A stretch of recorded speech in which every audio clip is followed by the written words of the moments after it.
Hey yo les chroniqueuses et les chroniqueurs, j'espère que vous allez bien et bienvenue pour ce nouvel épisode. Aujourd'hui nous allons parler alimentation. Où sont les poulards? J'ai faim! Où sont les rots, les rôtis, les saucisses? Où sont les fèves? Nous connaissons tous cette fameuse scène des visiteurs. Mais est-ce que ça reflète vraiment la réalité? Eh bien oui et non. Oui, là on est d'accord que je ne m'avance pas beaucoup. Tout d'abord, pour revenir aux bases, le repas est un moment important dans la journée. Car c'est un moment de sociabilité, d'échange, de partage, quel que soit votre milieu. Pour les milieux qu'on va dire populaires, c'est le moment de retrouver sa famille. Et pour les élites, les moments des repas officiels, c'est le moment d'impressionner ses invités. Donc on donne des petits spectacles entre chaque plat, qu'on appelle des entremets. On boit, on mange en quantité, bref, on passe un bon moment. La nourriture, c'est quelque chose de primordial donc dans la vie, notamment la vie seigneuriale, donc on compte à peu près au XIVe siècle que 54% du budget d'un seigneur va à la nourriture. Mais vous vous en doutez bien que selon qu'on appartienne à l'élite ou au peuple, on ne va pas manger exactement la même chose. En royaume de France, les élites vont hériter des pratiques culinaires de la Rome antique. On garde le rythme de 2 repas par jour, donc le repas de 11h qu'on appelle le pendium, et vers 18-19h ce qu'on appelle la cena. On mange dans de grandes salles ornées de tables basses sur lesquelles sont exposés tous les éléments du repas du banquet. Mais quelles sont les habitudes culinaires des Romains qui sont reprises par les élites dans le royaume de France? Le pain avec des légumes secs ou verts, du fromage et du vin généralement coupé d'eau. Au IVe siècle, les coutumes barbares vont venir se greffer aux pratiques romaines et le principal élément barbare qui vient pointer son nez, c'est la bière. La bière, c'est la boisson païenne venue du Nord. Et elle va rencontrer un grand succès, notamment en Angleterre et dans le nord de la France. Les élites dans le royaume de France, donc les chevaliers, le haut clergé, les seigneurs, vont consommer au moment du repas 2 éléments principaux, donc le pain et les bouillies, de céréales et de légumineuses. On mange du pain d'épeautre, de blé, de froment. C'est vraiment le plat principal qui ensuite est accompagné de condiments, de légumes du jardin, de lentilles, de pois, un peu de viande, des œufs et des produits laitiers.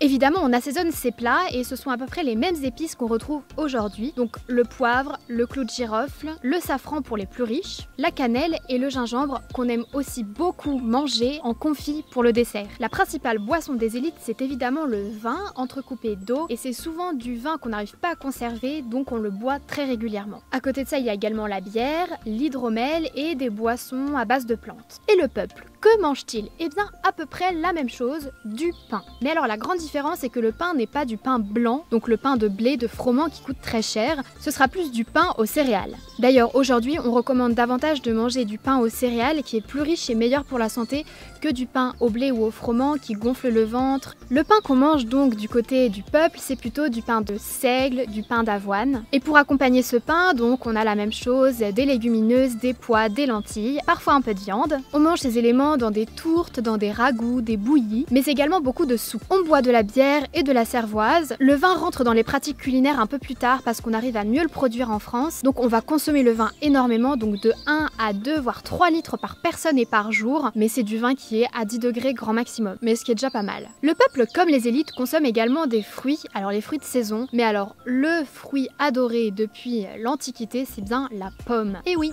on mange ce fruit cru, mais également cuit dans des tartes par exemple. Si vous deviez retenir la sainte trinité alimentaire du Moyen-Âge, eh bien ce serait pain, vin et fromage, facile à fabriquer soi-même. Donc on dirait que les élites et le peuple mangent à peu près la même chose, mais il y a quand même des grands éléments qui distinguent ces 2 modes d'alimentation. J'imagine que certains y pensent déjà depuis le début, mais c'est évidemment la consommation de viande. Les élites mangent plusieurs fois de la viande par semaine et c'est beaucoup plus rare quand on est du peuple. Mais alors la consommation de viande de l'élite, c'est pas vraiment ce que vous imaginez. Vous allez me dire que ces élites chassent et qu'ils vont consommer le produit de leur chasse. Oui et non. On chasse les nuisibles, donc quand on tue un ours, un loup, un renard, on va pas forcément le consommer. On compte à peu près 5% de la consommation de gibier chez les élites. On chasse davantage pour le prestige. Mais la viande seigneuriale par excellence, c'est la volaille. Les 2 viandes principales consommées à la période, c'est évidemment le porc et le bœuf. On conserve la viande en la faisant sécher en tranches fines ou bien dans le sel. L'autre élément de distinction dans la consommation entre élite et peuple, c'est la consommation de vin. Le vin qui est consommé par le peuple est plus local alors que les élites vont faire importer le vin. Comme pour d'autres éléments, les médiévaux aiment énormément codifier leur mode de vie. Au XIIe siècle, les textes d'Avicenne, donc le grand scientifique arabe, est traduit en latin. Et donc les médiévaux au XIIIe siècle vont prendre connaissance de ces textes. C'est le développement de ce qu'on appelle la diététique. Petite parenthèse avant de me faire lyncher par les médiévistes, alors ce n'est pas au XIIIe siècle qu'on a des principes d'alimentation plus sains, mais c'est déjà dès le VIe siècle où dans la règle de Saint Benoît, il préconise de manger peu de viande, de boire peu de vin, de se limiter en graisse et donc de plutôt avoir une alimentation saine de poissons et de légumes. Les restrictions alimentaires vont se mêler à la religion. Donc le jeûne est préconisé au moins une fois par semaine, le vendredi. Il y a également le carême, donc on compte environ une centaine de jours de jeûne par an. Non seulement c'est pour faire pénitence, mais c'est également pour nettoyer le corps. Au XIVe siècle, les premiers ouvrages de cuisine vont faire leur apparition. C'est alors que le clergé va se précipiter pour rappeler que la gourmandise est un péché. Et ils vont mettre en garde contre les sauces qui, selon eux, incitent l'homme à manger beaucoup plus qu'il n'en a besoin, et donc pêche par gourmandise. Les jours de jeûne, on ne doit pas manger de produits venant des animaux, donc pas de produits laitiers. C'est pas grave, pour le lait, on va le remplacer par du lait d'amande. L'amande, c'est vraiment un produit adoré au Moyen-Âge, il sert de sucrerie pour les enfants. Pendant les jours de jeûne, on peut consommer du poisson parce qu'il n'y a pas de sang, du coup c'est pas vraiment considéré comme de la viande. Au Moyen-Âge, évidemment qu'on mange du poisson.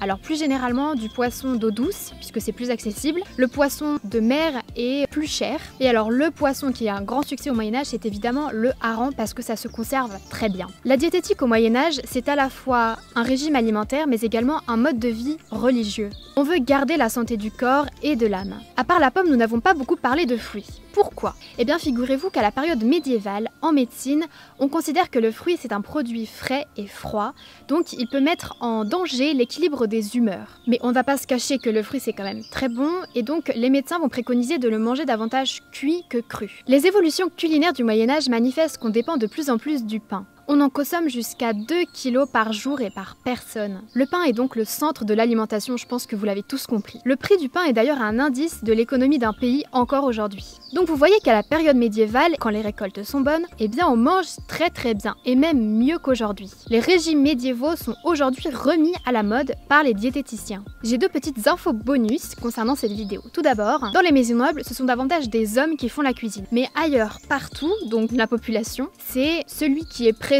dans la cuisine au bon moment qui fait à manger. Donc il y a une totale égalité dans la cuisine à cette période-là. Et ensuite, pour tous les amoureux des pâtes, eh bien sachez que c'est au XVe siècle que les lasagnes font apparition en France. On les cuisine avec des feuilles de persil, de menthe, de sauge, on rajoute du fromage et on met de la viande de veau.